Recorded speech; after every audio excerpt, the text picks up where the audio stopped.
আল্লাহর এক বান্দা আশিক মুহররমের রোজা রেখেছে। রোজা রাখার পর আল্লাহর বান্দা ইফতারি করবে, কোনো আয়োজন নাই, টাকাও নাই।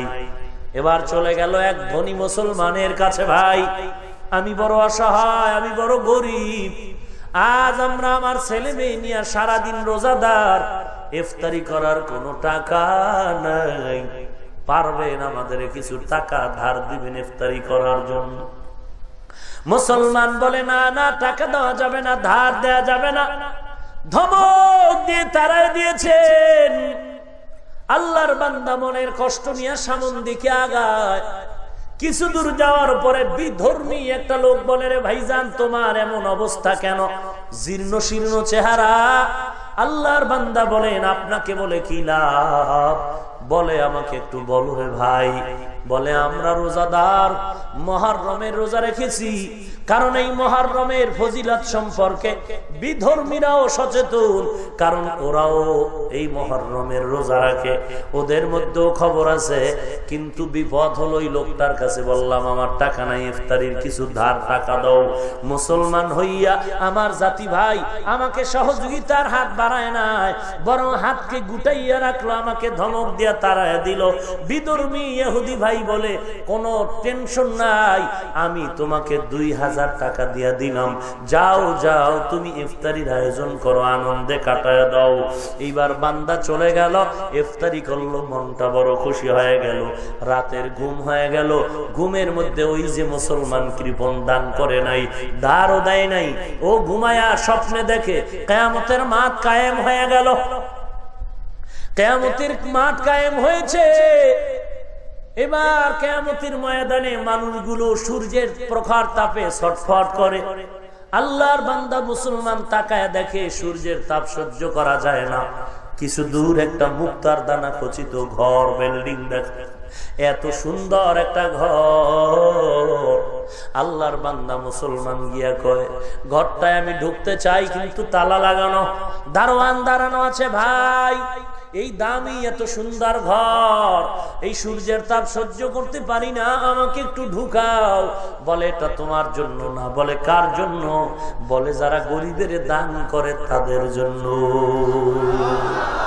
हकीकत से तू दुनिया बेखबर है, दुनिया की नुमाइश पर नजर है।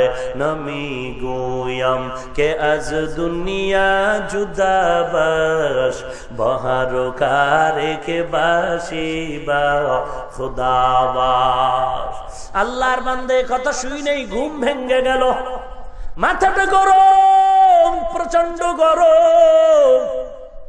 এইবার ওই মুসলমানের খুঁজে, কপাল বুঝি আমার খারাপ, এত দামি ঘর দানকারীর জন্য বানাইছে, আমি দান কেন করি নাই, কপাল পুড়েছি।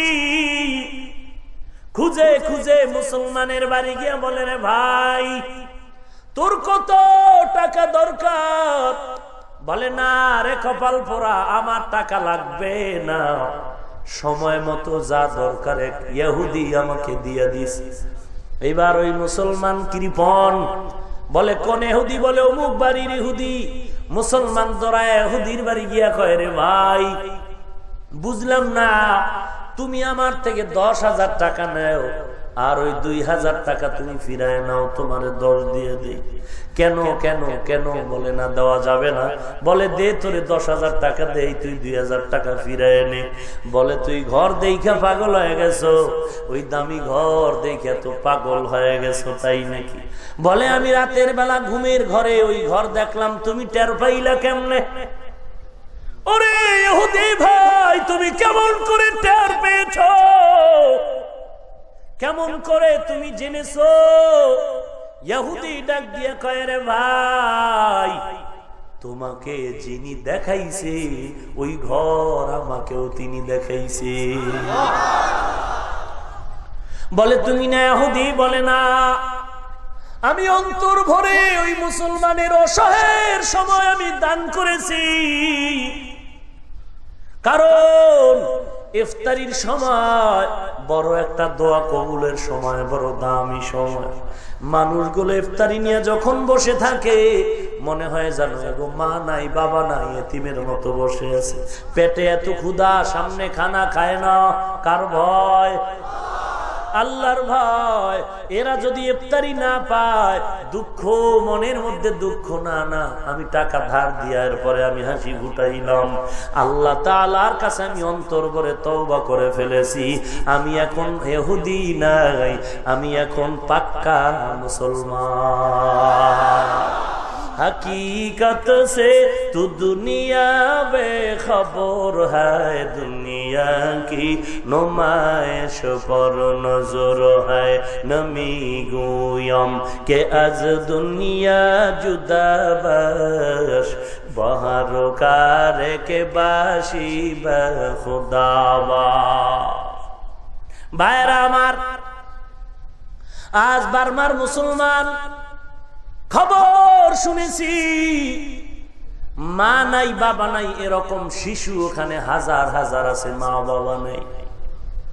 আরে নবীর উম্মত, তুমি 3 বেলা খানা পাও, তারা খানা পায় না, পাইলেও খাওয়ার কোনো রাস্তা নাই। যারা ত্রাণ নিয়ে যায় অধিকাংশ রাস্তার পার্শ্বের মানুষগুলোকে দেখে দেখে দিয়া দেয়, কিন্তু পর্দা নিশি মা বোনেরা এরা 6-7 কিলোমিটার ভেতরে থাকে, লোকালয়ে পর্দা লঙ্ঘন হবে এই ভয় আসে না। অরে মুমিনের দল কোন রকম পলিথিন দিয়া ঘর বানায় আছে, কয়েকদিন লাগাতার বৃষ্টির কারণে এদের ঘর নাই, পানি আধাত হয়ে গেল, রান্না করার সুযোগ নাই। এরে মুমিন, তুমি বুঝো না পেটে যার ব্যথা সে বুঝে ব্যথা কত খারাপ, ওই মুসলমান বুঝে কেমন কষ্ট। যারা মা হারা এখানে আসলো, এই টেকনাফ মা হারা বাবা হারা বড় অসহায়। দেখেছি মায়ের কোলের শিশু বাচ্চাটারে ওই বেঈমানের দলেরা টান মেরে গলায় রশি লাগায় কুকুরের মতো টানে, আর মা বাবার সামনে জবাই করে। ওরে মুসলমান নবীর উম্মত, আরো কপাল খারাপ হলো। কি দুঃখ, আমার বাংলাদেশে আসার পর কিছু বখাটে আল্লাহর গোলাম অসভ্য নামের বেয়াদবেরা সুযোগ পাইয়া সুযোগে মা বোনদের থেকে মোবাইল, স্বর্ণ, টাকা পয়সা আত্মসাৎ করে নিয়ে যায়। বেয়াদবি ক্ষমা চাই, আমি কারোর সাথে দুশ্মনির জন্য বলি না। এই যদি হয় চরিত্র রে বাবা। শুধু তাই না, ওখানে যত দোকানপাট আছে, টাকা নাই, পানির পিপাসা ছটফট করে, 5 টাকায় যদি পানি কিনতে যায়, যেই পানি কক্সবাজার শহরে, ঢাকার শহরে 5 টাকা দিয়ে খায়, ওই রোহিঙ্গাদের মাঝে সেই পানি 50-এর নিচে পাওয়া কষ্টকর। এটা কেমন জুলুম! এই জালিমদের বিচার কে করবে? ভাইরা আমার, কই গেল মানবতা, কই গেল ভ্রাতৃত্ব বন্ধ?